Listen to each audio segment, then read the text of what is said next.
Bonjour, c'est Dany, bienvenue sur Bricomatos.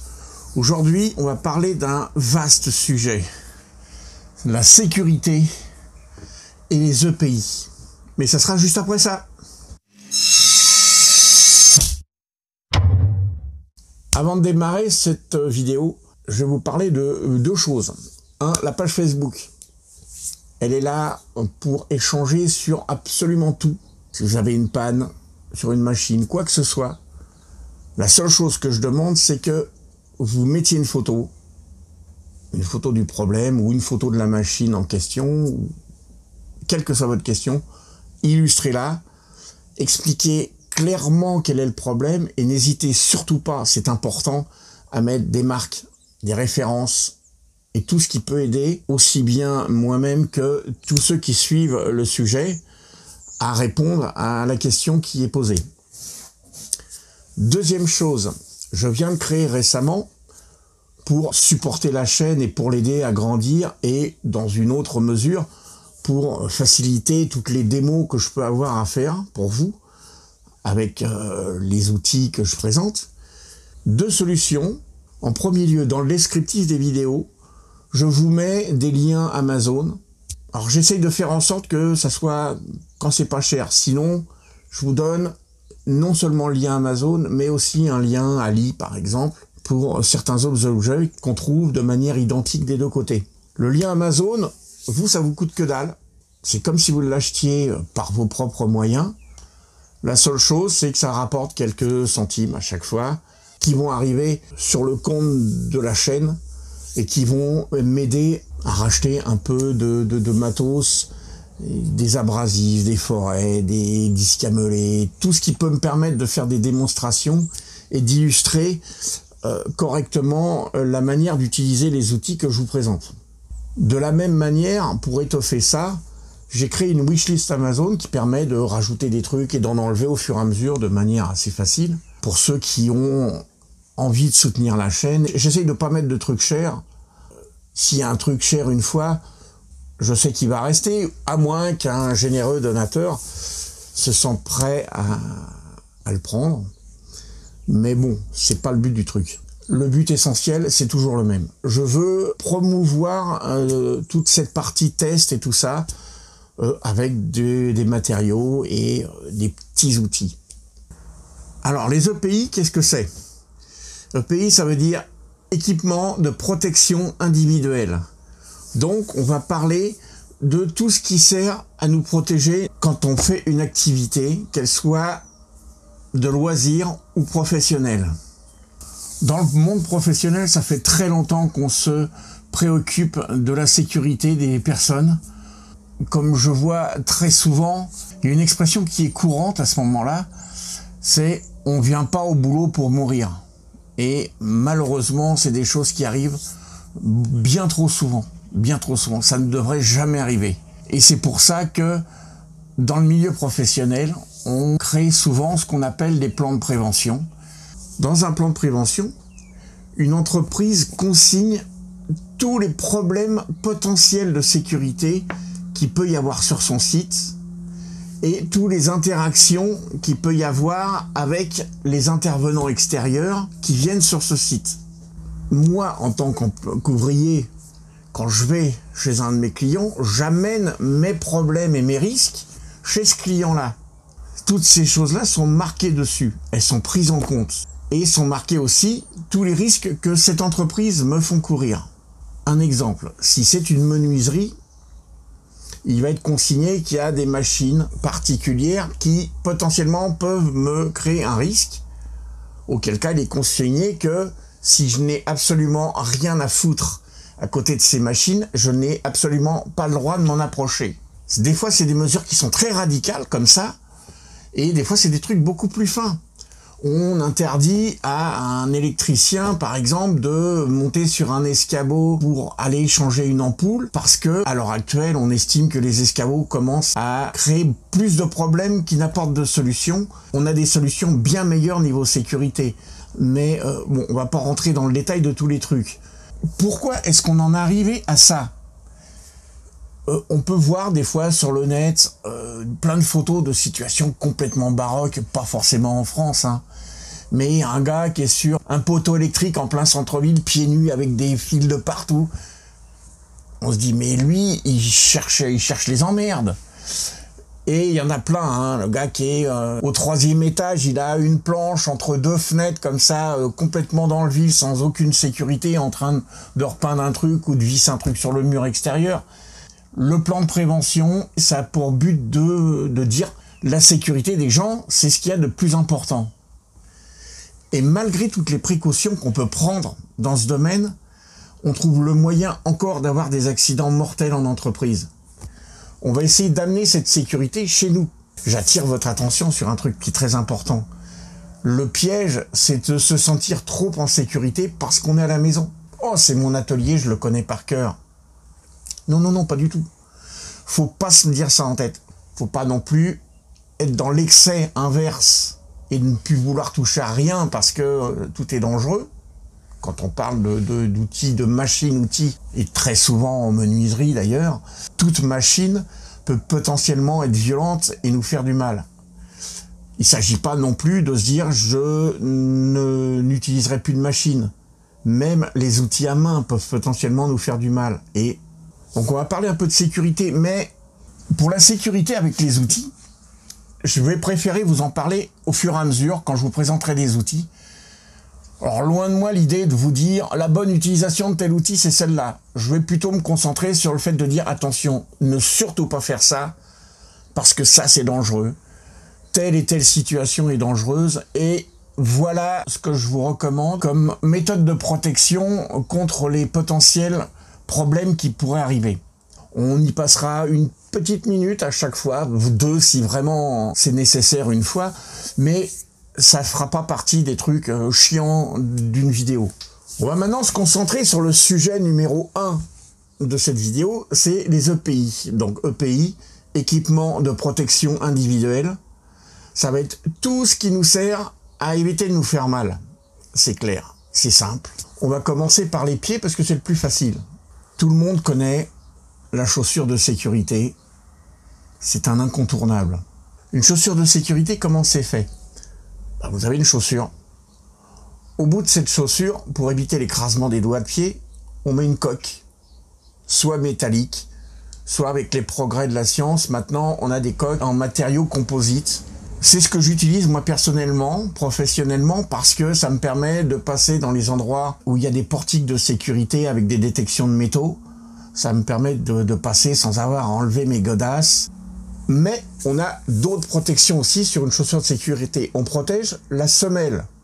Ça m'est aussi arrivé, ça, de marcher sur une planche avec un clou. Des fois, le clou, il est tellement fin qu'on le voit pas beaucoup. On marche sur la planche, il slack. Le clou peut s'enfoncer dans le pied. Ça peut générer plein de problèmes médicaux, mais on va pas rentrer là-dedans. Alors, sans rendre complètement la godasse étanche, mais on la protège des salissures et surtout des produits qui pourraient couler sur nos pieds. Il y a des trucs qui sont un peu corrosifs et des fois un petit peu violents pour la peau. Alors c'est répertorié en catégories type 1, type 2, type 3. Moi c'est souvent les types 3. Les types 3 c'est celles qui ont la semelle, protéger le pied et un petit peu l'étanchéité. Mais ça respire quand même, hein, c'est pas des bottes en caoutchouc. Pour les visiteurs dans les entreprises, tout ce qui est représentants, techniciens et ainsi de suite, qui ne sont pas équipés au naturel de chaussures de sécurité, il existe des coques avec un système de fixation, des élastiques ou une petite sangle qui permettent de les mettre par-dessus nos chaussures. Donc on enfile le pied dans une coque métallique souvent, 2 petites sangles, terminé, et ça suffit à protéger un minimum le pied. C'est un truc qu'on trouve assez difficilement en GSV par exemple, mais qui est assez courant en entreprise. On va remonter maintenant par le haut et puis on va redescendre tranquillement. La tête, c'est le premier truc. Alors pour se protéger la tête, il y a plusieurs solutions. La plus courante, c'est le casque de chantier.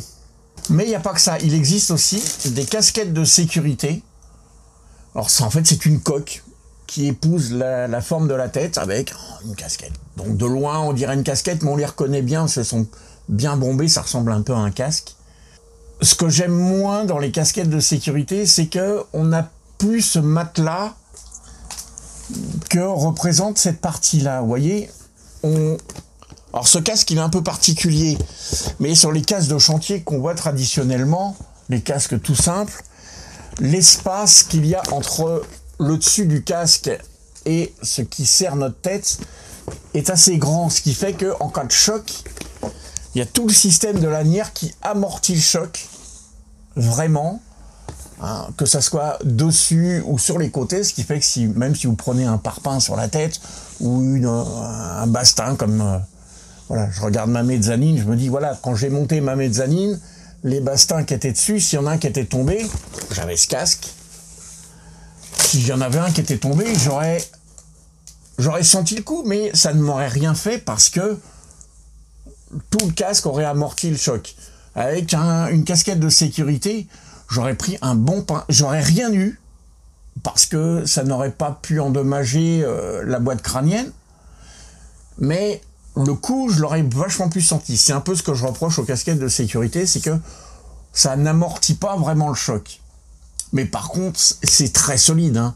Si vous avez une pique ou un truc pointu qui vient et qui veut transpercer, ça passe pas.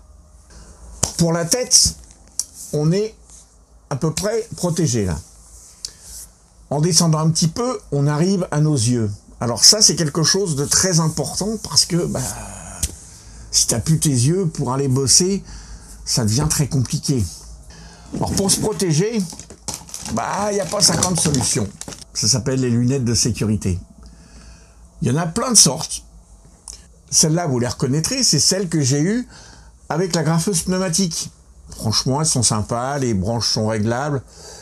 Mais je vais vous montrer un truc quand même. Alors, je vais vous montrer ce qui est très important au niveau des lunettes de sécurité. Il faut que ça empêche au maximum, il faut que ça obstrue toutes les entrées. Donc celle-là, on peut encore, vous voyez, je peux encore passer mes doigts là.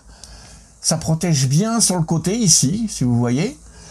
Et au maximum. Mais elles sont pas parfaites et vraiment... par contre, là où elles sont bien, c'est qu'il y a un grand champ de vision. Je suis pas gêné du tout. Après, c'est beau, c'est pas beau, bon...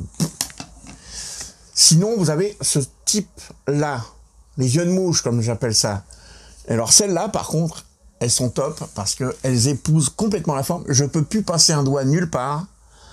Et là, en cas de projection de liquide notamment, on est bien protégé. Ça ou ça, c'est des objets qui coûtent vraiment pas cher. Ne pas se protéger la vue au prix que ça coûte, ça serait complètement idiot. Le risque majeur, c'est de recevoir dans les yeux, il y a les liquides. Je vous donne un exemple. Vous nettoyez une pièce avec un pinceau. Chaque fois que vous faites ça, il y a des gouttelettes qui giclent. Si c'est un produit qui est un petit peu corrosif, schling dans l'œil, et là, tout de suite, c'est rinçage, c'est un pataquès. Si vous avez ça sur les yeux, dans le pire des cas, vous avez juste à essuyer les lunettes et c'est reparti. Il faut se protéger contre toutes les projections de matériaux, que ce soit de la pierre, du bois, du métal, froid ou chaud d'ailleurs. Hein, quand on meule, toutes les particules en fusion qui sautent, il faut se protéger. Je signale que des lunettes de sécurité de ce type-là, un peu, il en existe à la vue. J'ai vu pas mal de personnes en entreprise, notamment des gens qui ont des gros problèmes de vue, qui arrivent à avoir des lunettes de protection à la vue. Parce qu'ils n'arrivent pas à bosser sans. Cependant, il y a une autre solution pour les lunetteux, comme moi. C'est ceci. C'est une visière. On appelle ça aussi un écran facial de protection. Ça marche un peu comme une cagoule de soudeur. On la met, hop, sur la tête. Il y a un réglage derrière avec une vis. Et voilà, vous avez juste à baisser. Et là, même si vous avez des lunettes, je remonte parce que le son va pas être terrible, même si vous avez des lunettes, c'est facile. L'intérêt de ça, c'est que on est vraiment bien protégé sur tout le visage, contrairement aux lunettes où vous pouvez encore en prendre, ou vous foutre le feu au bouc en meulant des trucs. Ça serait dommage. Déjà que j'ai plus de cheveux sur la tête, si j'en ai plus sur le menton, et je vais être tout dégarni, ça va pas être possible ça. Donc voilà, les yeux, c'est facile de se protéger, c'est pas très cher. La visière, c'est un peu plus cher, mais c'est pas un truc qui est insupportable au niveau du tarif. Maintenant, ça dépend vraiment des gens. Il y a que ceux qui ont des lentilles qui peuvent utiliser ça et continuer à voir clair. Après, les yeux, on va descendre un tout petit peu et on arrive aux oreilles. Je vous explique brièvement quel est le risque avec les oreilles. Je ne sais pas si certains en ont entendu parler, on évoque fréquemment les acouphènes. Les acouphènes, il y a beaucoup de sortes différentes. Certains ont des bourdonnements, qui soient permanents ou pas permanents. Des fois, c'est juste, ça vient comme ça, boum, ça se met à bourdonner dans les oreilles, et ça repart. Moi, j'ai des acouphènes, et là, c'est beaucoup plus enquiquinant, parce que c'est un sifflement qui est là en permanence. Alors, pour ne pas faire de généralité, et puis je suis pas médecin, donc je peux pas vous dire toutes les causes qui peuvent les générer. Les tympans, c'est quelque chose de fragile. Les problèmes peuvent survenir de beaucoup de façons différentes. Un son très puissant, très soudain, comme une explosion par exemple. Le problème avec le bruit, c'est que c'est sournois. Ça peut arriver petit à petit, sur le temps, sur des années.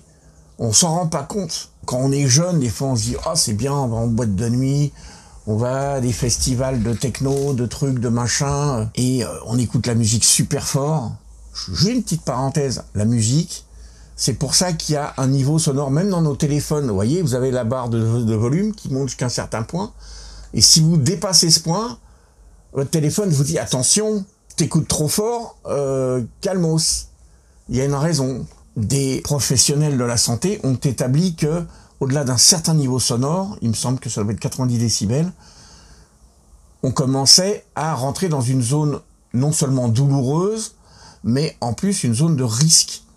Et le risque sur les oreilles, sur l'audition, c'est des risques qui la plupart du temps sont permanents.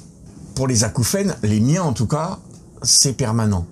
Du tout petit sifflement qui arrive un jour comme ça, sournoisement, le soir quand tu te mets la tête sur l'oreiller, qu'il n'y a plus un bruit, en temps normal, il y a un petit sifflement qui apparaît, oh tiens c'est bizarre. Alors la première fois, le lendemain, tu te dis, oh je l'entends plus, bon ça va, c'est bien. Et puis tu retournes faire la fiesta et écouter de la musique fort, aller écouter les potes en répète qui jouent comme des dingos, ou toi-même d'ailleurs. Et puis un jour, le sifflement il s'arrête plus. Mais il est tout petit, la journée, tu l'entends pas, tu te dis, oh, c'est pas si grave que ça, bon, ça sifflouille un peu la nuit, puis tu t'endors, tu fais plus gaffe. Et puis un jour, en pleine journée, tu te mets à l'entendre. Et puis la nuit, il devient vraiment fort. Et il y a des fois, ça commence, le volume monte. Moi, j'en suis à un niveau où j'arrive à faire abstraction de ce sifflement à 6 kHz, puisque je l'ai un petit peu mesuré, savoir où est-ce qu'il était, mais c'est tout un travail de conditionnement personnel. Mais non, on ne devrait pas avoir à faire ça. Il faut se protéger les oreilles.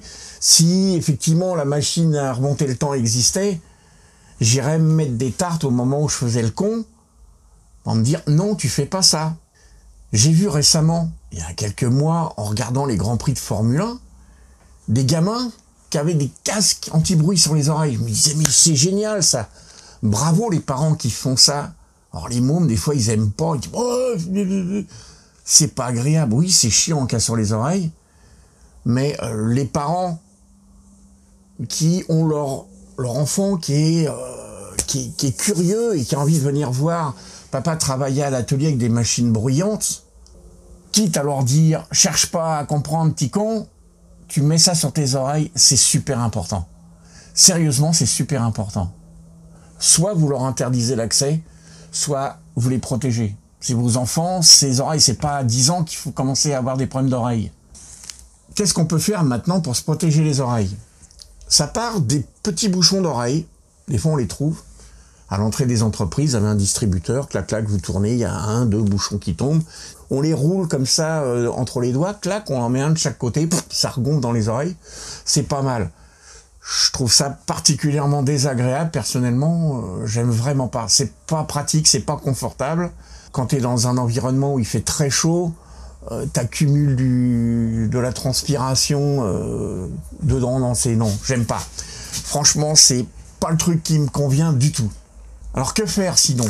Bah c'est simple. Il y a ça. Vous l'avez vu tout à l'heure sur mon casque. Les oreilles de Mickey, ça c'était le casque du boulot. Et il y a des endroits où je rentrais, je peux vous garantir que ça fait un potin. Bonjour, hein. Et ben ça sur les oreilles, c'est impeccable. C'est pas super agréable. Quand c'est très bruyant et qu'il fait très chaud, comme dans certains endroits, c'est pas très agréable. Parce que quand le boulet est enlevé, il y a de la transpiration dedans. Mais voilà, c'est une solution qui est vraiment bien. Or celui-là, si on parle matos pur, celui-là, je l'aime pas trop. Vous voyez, quand il est au naturel, il est comme ça.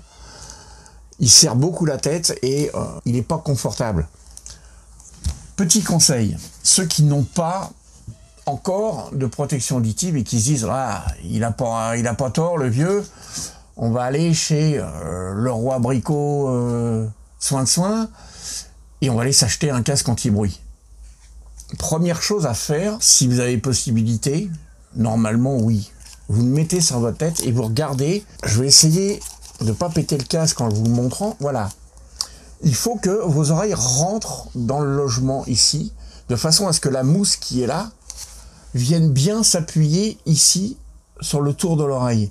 Ça ne doit pas appuyer sur le cartilage parce que, exemple d'utilisation, ça c'est un truc que j'ai acheté en jardinerie, en même temps que ma débroussailleuse là. Quand vous avez ça pendant un bon moment, moi mon jardin il n'est pas bien grand, mais vous en avez qu'à 1000, 2000, 3000 mètres carrés, voire plus. La débroussailleuse, elle sert beaucoup. Sur le coup, quand tu le mets, tu dis ouais c'est pas mal, mais au bout de 10 minutes, un quart d'heure, ça commence à m'appuyer sur le dos de l'oreille et c'est très désagréable très vite. Voilà, quand vous allez en magasin, vous le mettez, vous le testez. S'il va pas, c'est pas grave. Il y a plein de fabricants de ça. Il y en a des très bons. Je vous mettrai en barre d'infos des références. Il y a 3M notamment qui fait pas mal de trucs. Ça coûte un très bon casque anti-bruit. Ça coûte une trentaine, 30-40 euros. Mais c'est pas un truc qu'on change toutes les 5 minutes non plus, un casque anti-bruit. Hein.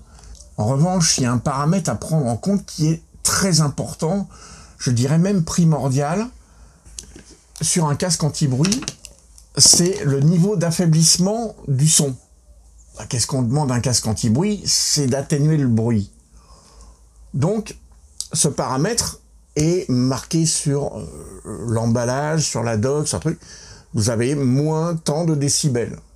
Alors, il faut savoir que le son, c'est une plage de fréquences. Le taux d'affaiblissement de ces fréquences n'est pas égal sur toute la plage.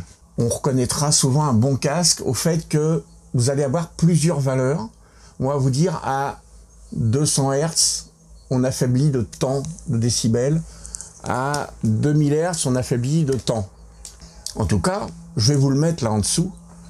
J'ai le tableau d'affaiblissement de ce petit truc que j'ai trouvé, 15 € chez Action. Je fais pas de pub pour eux, mais quand il y a un truc qui est bien, je le dis. L'intérêt, regardez, là, quand il est au repos, je raconte pas de conneries, il se met tout seul comme ça. Bon, il a du mal là parce que l'antenne gêne un peu ici. Mais dès que vous l'avez sur les oreilles, il est absolument génial ce truc. En plus, je vous montre de près, il fait radio FM. Bon, c'est sympa. Elle est assez sensible, d'ailleurs, juste un petit détail en passant.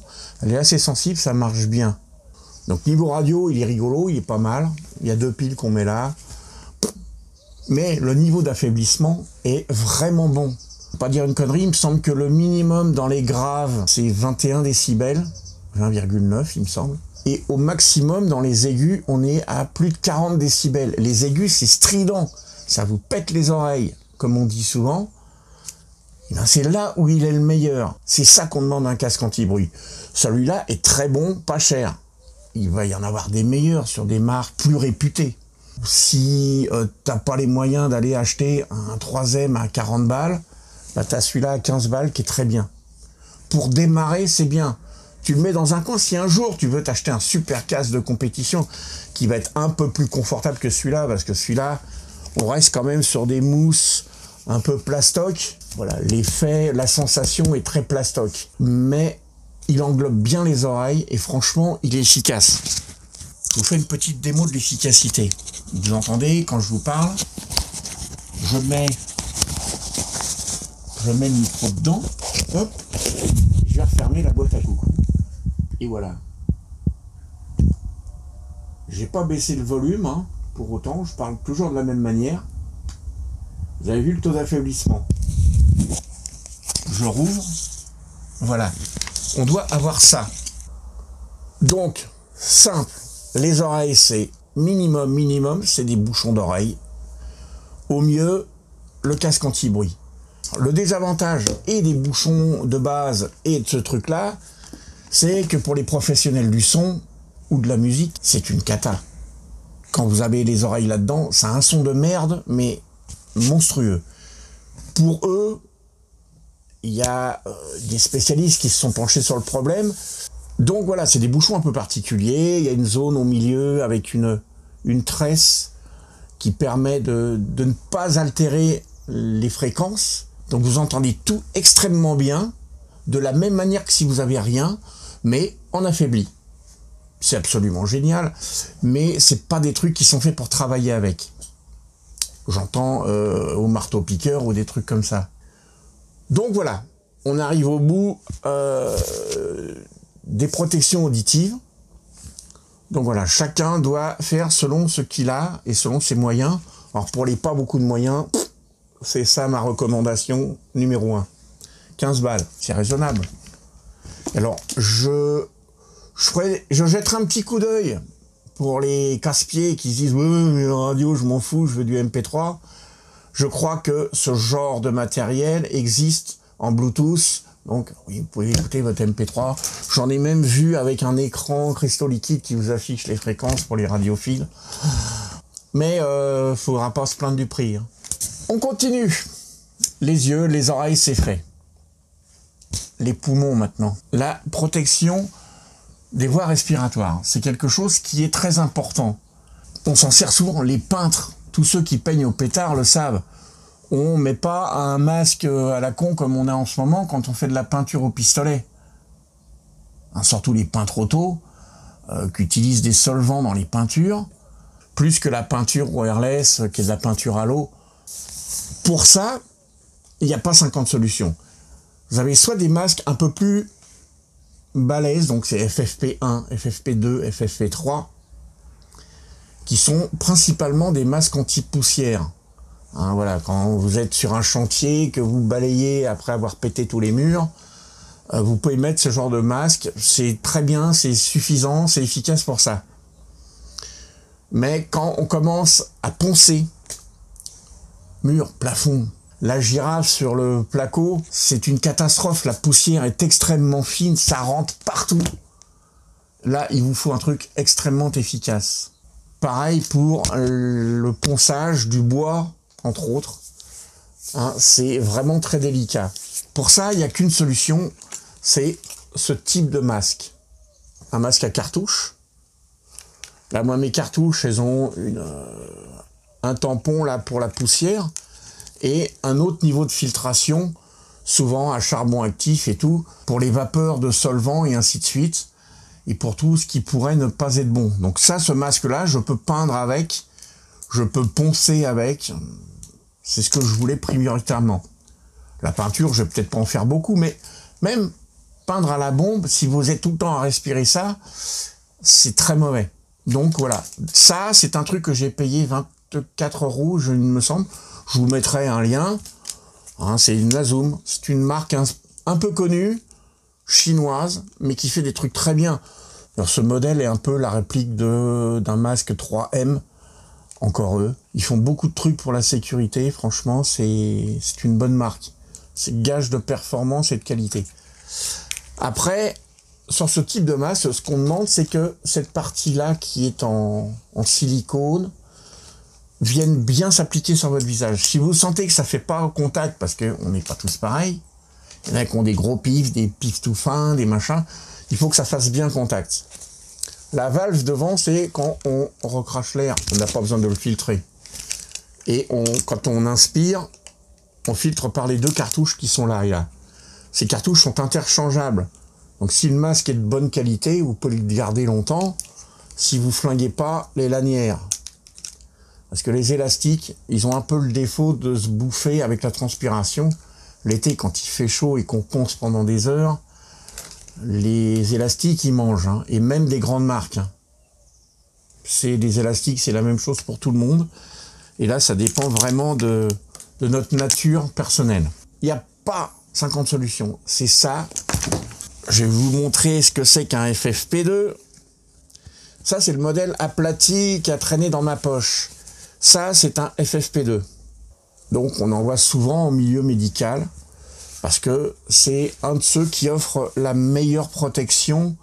Ça, à la limite, si vous nettoyez un local qui est vraiment plein de poussière, de sueur, de machin, de trucs, ça. Mais par contre, quand on ponce, faut passer à ça. Alors d'ailleurs, je vous mettrai une petite photo si je peux. Il existe ce genre de masque, mais complet, avec une visière, et ça vous prend vraiment de là, tout le tour du visage, comme ça, clac, et vous avez les cartouches. C'est bien parce qu'en même temps, quand on travaille le bois, par exemple, les tourneurs sur bois, j'en vois souvent, ils sont comme ça, ils ont rien à respirer les poussières, parce que bon, quand ils font des copeaux gros comme le doigt, ça va, mais quand ils finissent au papier de verre à poncer, ils le respirent, le bois, hein, et c'est super mauvais. Donc là, l'intérêt de ce grand masque qui intègre la visière, bon, déjà, on n'a pas un truc qui vient nous enquiquiner sur le nez, des fois ça nous empêche un peu de respirer, facilement pour certains. Alors le prix n'est pas le même, malheureusement. Mais ça a un intérêt, c'est que vous avez tout en un.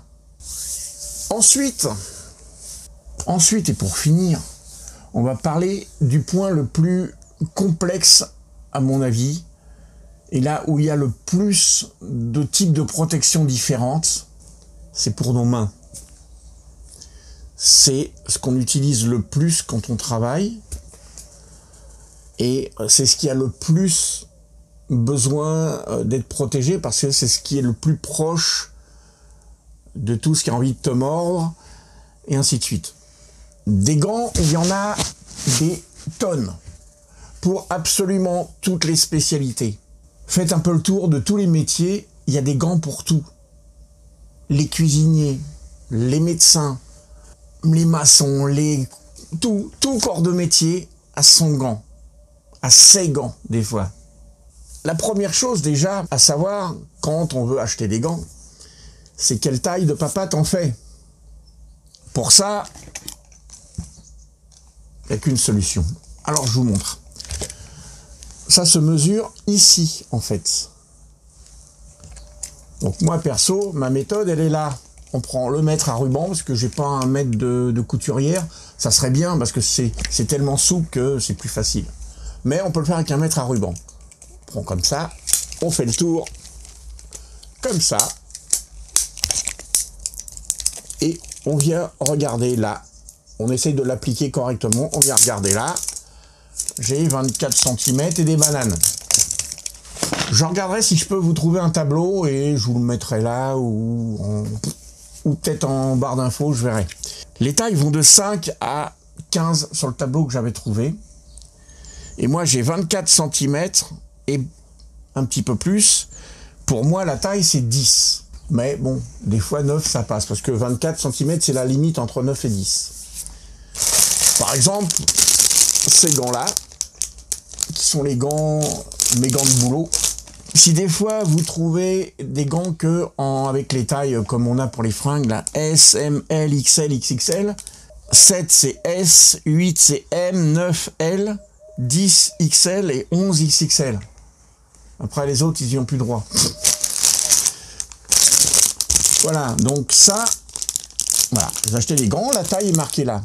Il y a d'autres choses qui sont marquées dessus qui sont très importantes. Ici, alors ici, vous voyez, vous avez un écusson. Là, sur celui-là, il y a un marteau.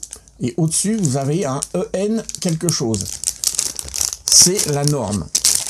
Le petit logo et la norme, en même temps, vous disent à quoi ce gant est destiné. Vous voyez, ah, il est joli, il est jaune, machin. Mais est-ce que ce gant est fait pour travailler avec du métal chaud? Est-ce que ce gant est anti-coupure? Est-ce que ce gant me protège de ceci ou de cela? Eh bien, c'est le logo qui vous le dit. Et très souvent, il y a d'autres trucs. aussi. Là, sur ce modèle-là, vous avez des pictogrammes. Voilà. Alors, je vous dis, ça, c'est des gants de manutention, ce qu'on appelle. Donc, moi, à l'atelier, ici, eh ben, quand je manipule des bastins, des pièces de bois, je peux. En revanche, je vais en parler tout de suite, comme ça sera fait. Il y a des cas dans lesquels on ne doit surtout jamais mettre de gants. Et je vais vous expliquer pourquoi. Entre autres, tout ce qui est machine tournante. Alors, je vais donner des exemples. Ma dégauchisseuse qui est là, ma raboteuse, la scie à ruban, elle là, la perceuse à colonne, c'est niette. Je vais vous expliquer pourquoi. Votre gant est susceptible de se prendre dans la machine. Et là, qu'est-ce qui se passe? Un gant qui est bien ajusté, c'est pas le gant qui va être avalé par la machine. Le gant, il va vous emmener la main. Et c'est un doigt qui part, c'est la main entière. Donc, c'est, dans certains cas, ce qui est capable de vous protéger pour beaucoup de situations, est capable de vous faire du mal plus qu'autre chose dans certaines autres. Entre autres en menuiserie, mais pas que, hein. Mais c'est une spécialité où on utilise beaucoup de machines tournantes. Quand on est sur une dégauchisseuse, les gants, c'est niette. J'en vois des fois sur des forums qui disent « Ah, j'aime bien parce que ça permet d'agripper la pièce. » Oui, non. Pour l'exemple de la dégauchisseuse, vous avez un rail, un petit capot de protection qui est réglable et qui permet de masquer complètement la lame quand on passe notre partie à dégauchir en dessous. Donc on passe, nous, au moment où on fait avancer la pièce de bois, on passe la main par-dessus le capot, cloc, et on la récupère après. Quand c'est comme ça, c'est zéro risque. Mais avec ou sans gants, c'est zéro risque. Mais il y a un moment, quand on veut dégauchir la tranche, on peut plus passer le truc, parce que si la pièce est haute, on peut plus. Donc on règle le capot à la jointure de la pièce, mais donc vous avez une partie plus ou moins large où la lame est à découvert. Si là vous avez des gants et que vous vous loupez pour une raison X ou Y, on ne peut même pas le savoir. Hein, parce que comme vous avez une lame qui mord dans le bois, hein, si ça vous emmène le truc, vous avez la main qui tombe dessus, au revoir la main. Parce que là, le gant, il va tirer votre main vers le bas et ça va vous bouffer la barbaque. Donc attention, dans ces cas, vaut mieux, je préfère dire ah non, dire aux gens non, c'est interdit. De toute façon, en entreprise, dans une menuiserie professionnelle, regardez les vidéos de qui vous voulez, de menuisiers pros, hein, pas d'amateurs sympas éclairés. Vous regardez des professionnels de la menuiserie, hein, vous pouvez regarder Olivier Verdier, Benoît Pirard, c'est des vrais pros. Bah, quand ils sont sur une dégauchisseuse, jamais vous les verrez avec des gants. Et les gars, ils ont pas des machines, c'est pas des petits trucs comme la mienne, hein. Ils ont des dégauchisseuses avec des machins larges comme ça. Si vous mettez le doigt dedans, ils vous bouffent en entier le truc. Donc si ces gens qui connaissent très bien la sécurité, qui connaissent très bien leur métier, ne mettent pas de gants, vous pouvez leur faire confiance, c'est qu'il ne faut pas en mettre. Sur une perceuse à colonne, c'est pareil. Le forêt paraît comme ça mignon, mais si vous avez le gant qui se prend dans le forêt, il va vous emmener la main. Une raboteuse, ça vous emmène le bras. Si vous mettez la main dedans, ça vous emmène le bras. Et le problème, c'est qu'à l'accroche, il peut pincer juste le bout de votre gant, mais comme le gant est bien ajusté à votre main, parce que un truc qui baille, c'est pas bon, ça vous emmène la main. Il en va de même, je le dis, parce que ça s'est déjà vu, les cheveux longs. Mon prof d'atelier me racontait l'histoire d'une fille qui s'est pris les cheveux dans un mandrin de perceuse à colonne comme ça. Il lui manquait une touffe comme ça après. Hein. Donc les cheveux longs, hop, on les attache derrière, il n'y a rien. Ça pendouille pas, il n'y a pas de collier, il n'y a pas de bague, pas de bracelet. Rien que la machine peut happer et vous emmener avec. C'est simple, hein. Les manches pendouillantes, c'est niette. Soit vous venez en t-shirt, auquel cas il n'y a rien qui pend, soit vous avez un vêtement de travail, un bleu, une veste de bleu de travail, qui vous protège les bras et qui n'est pas comme ça. Regardez, même moi, là, je fais ça, j'ai rien qui pend. Bon, là, je suis pas sur une machine. Mais si je devais bosser demain sur une machine, j'ai rien qui pend. La machine, elle peut pas m'emmener. Ça, c'est des précautions, mais c'est un truc majeur. Hein, toutes les grosses machines, un tour à métaux, ça a une force, vous ne l'arrêterez jamais. Je parle pas d'un jouet gros comme ça. Vous avez des tours qui sont gros comme mon truc, là, c'est pas les très gros encore, hein. Vous ne l'arrêtez pas. Hein. Un gros tour à bois, vous ne l'arrêtez pas non plus. Et des fois, c'est la pièce qui peut vous emmener. Sur un tour à métaux, le mandrin, des fois, vous avez les tétines qui ressortent. Si vous avez la main trop près ou une manche qui traîne, ça vous emmène. Schklonk. Donc, non. Pour les machines-outils, je fais juste une aparté. Il y en a qui s'amusent à enlever les sécurités, à les chanter, ce qu'on appelle, avec des contacts pour empêcher d'ouvrir la porte pendant que la machine tourne. Les mecs, ils mettent un bout de scotch, un truc X, Y, un raison, ils coincent le truc, comme ça ils peuvent ouvrir la porte sans que la machine s'arrête. Maintenant, en entreprise, ça c'est motif de licenciement direct. Pour vous dire à quel point on rigole pas avec la sécurité, c'est extrêmement important, on peut pas jouer avec. Ça peut être la vie de quelqu'un qui en dépend. Donc on en revient à nos petits EPI. Les gants. Moi, les seuls gants dont j'ai besoin ici à l'atelier, c'est ça. Les gants de manutention. Quand je vais prendre des pièces coupantes, coupantes. Encore, non, je pourrais m'acheter des gants anti-coupure. Quand je fais des travaux à la con avec un cutter, et dans plein de cas différents, je pourrais avoir des gants anti-coupure. Mais par contre, dès que je mets une machine en route, les gants, je les enlève. Les machines, elles-mêmes, à la base, la plupart du temps, sont conçues pour éviter de se faire mal. Alors, on va prendre l'exemple d'une scie circulaire. Une scie circulaire, vous avez 2 poignées dessus. C'est pas pour faire joli ou pour vous donner le choix de laquelle vous préférez utiliser. Non. Vous mettez les 2 mains. Il y a une main sur la poignée avant, une main sur la poignée avec la gâchette et la petite sécurité. La plongeante que j'ai, la petite Parkside. Vous appuyez dessus, vous la baissez. On peut la piloter à une main, mais c'est chercher les emmerdes. De toute façon, vous perdez de la stabilité et de la précision. Donc vous prenez vos 2 mains et on est bien. C'est prévu pour être utilisé comme ça. Et vous regarderez, la plupart du temps, les gens qui se font mal, c'est parce que à un moment, ils ont fait une ânerie. Je ne vais pas le nommer, mais il y a même un professionnel que j'aime beaucoup, que je suis, qui s'est fait mal avec une plongeante festool une fois. Pourquoi? Parce qu'il a fait une ânerie. Des fois, par empressement, c'est souvent comme ça qu'arrivent les accidents. Une plongeante, on a un rail, en plus c'est du festool, le rail normalement, tu le poses sur une planche, tu vas, ça coupe tout seul, ça bouge pas d'un poil. Ah oui, mais trop confiant, tu te fais avoir. Normalement, même le rail, il est prévu pour être fixé avec des serre-joints. S'il l'avait fixé ce jour-là, il lui serait rien arrivé. Mais il l'a pas fixé. Il a dû se passer un truc un peu à la con et il a eu un retour et la scie, elle a voulu lui grimper sur la main. Mais bon, pas bien. Donc, je me rappelle plus si je l'ai dit au départ, mais souvent d'ailleurs, dans les entreprises, je vois ce mot à certains endroits stratégiques, avant, quand on rentre dans un atelier, par exemple, ou d'autres lieux, vous avez une phrase qui est assez simple qui dit « Avant l'action, c'est 1 minute de réflexion ». Pour plein de bonnes raisons propres à l'entreprise, mais aussi pour savoir ce que vous allez faire.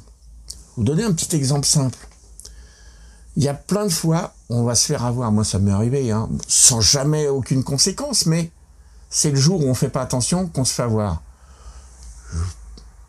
Percer ça, oh j'ai un trou à percer là, vite fait, oh je suis pressé, j'ai la flemme de bloquer ma truc dans l'étau, Ou là, aujourd'hui, l'étau que je mets d'habitude sur ma perceuse, il est à l'autre bout, là, en train de servir à autre chose. Tiens ma pièce et puis je la truc. Il suffit qu'il y ait une partie saillante, un machin. Vous êtes en train de la percer, le forêt bloque un peu dans la pièce part, la partie saillante, ça vous ouvre le doigt. Et voilà. T'étais pressé, tu t'es ouvert le doigt. T'as fait n'importe quoi. Non. Tu réfléchis, tu poses sa pièce, tu te dis, ah ouais, mais potentiellement, elle peut tourner. Tu le sais. Tu fais tourner un forêt sur une pièce, potentiellement, ça peut bloquer. Donc, ah oui, mais l'étau, il est à l'autre bout. Bah oui. Donc, tu vas chercher ton étau. Si vraiment, si tu peux pas faire autrement, bah tu prends un serre-joint, cling, tu vas serrer ta pièce sur le plateau de ta perceuse. Ta pièce, elle bougera pas et t'as pas la main dessus. Et là, tu perces. Même si la pièce arrive à se libérer du serre-joint, dans le pire des cas, elle va tourner toute seule. T'as pas les mains dessus.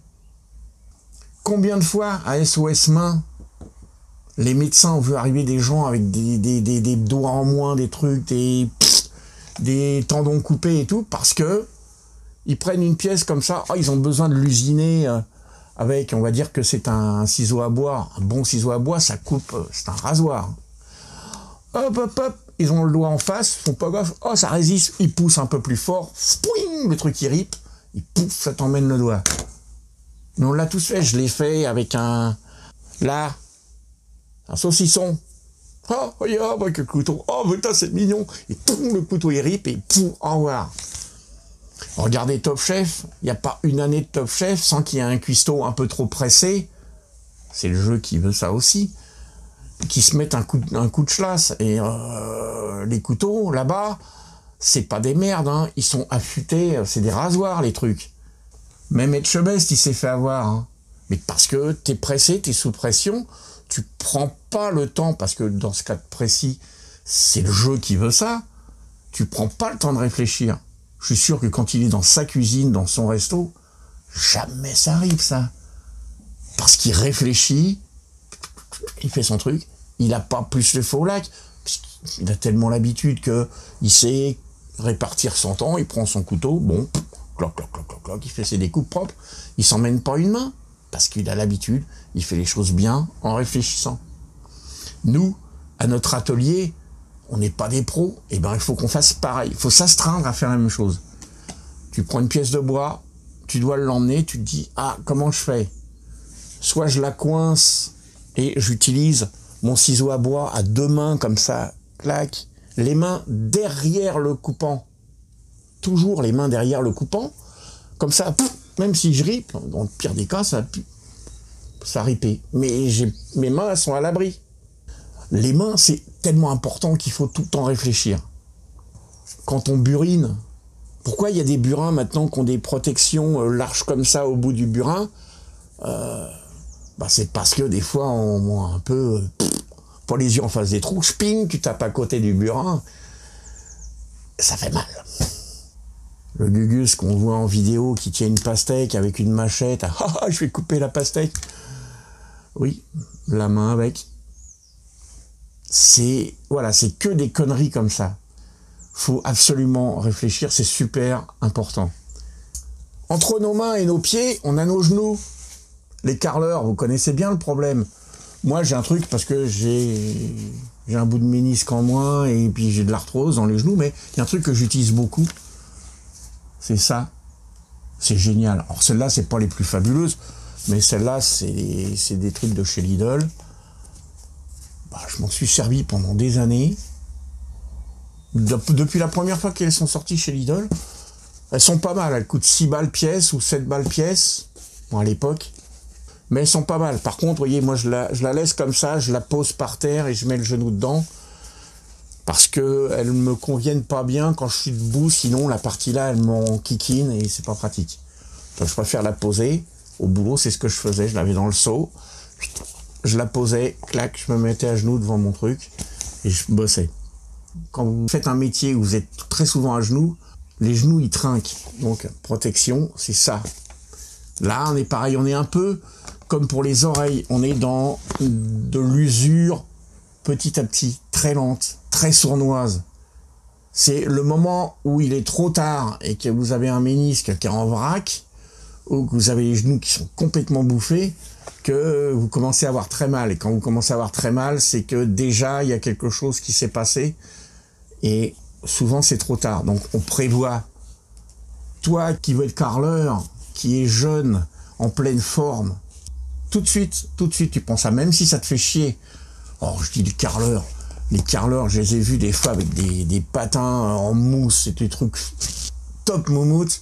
Ils se mettent ça, ils sont là, ils peuvent rester toute la journée à genoux. Il y a tellement d'épaisseur et de moelleux dans les trucs qu'ils ont que ils ressentent pas du tout de gêne, ils sont bien. J'ai fait à peu près le tour des protections. Il y en a peut-être que j'oublie, il y en a forcément que j'oublie. Je vous en prie à tous, faites le maximum, réfléchissez le maximum avant de faire quoi que ce soit et préservez-vous. Sur ce, cette vidéo s'achève. Je vous remercie de l'avoir regardé jusqu'au bout. J'espère que vous auriez appris 2-3 trucs. Et j'espère qu'après ça, vous serez le plus prudent possible dans vos passions et dans votre travail. Un petit pouce bleu si la vidéo vous a plu. Vous vous abonnez si c'est pas encore fait. Vous n'oubliez pas la page Facebook. Je vous dis au revoir et à bientôt pour une nouvelle vidéo.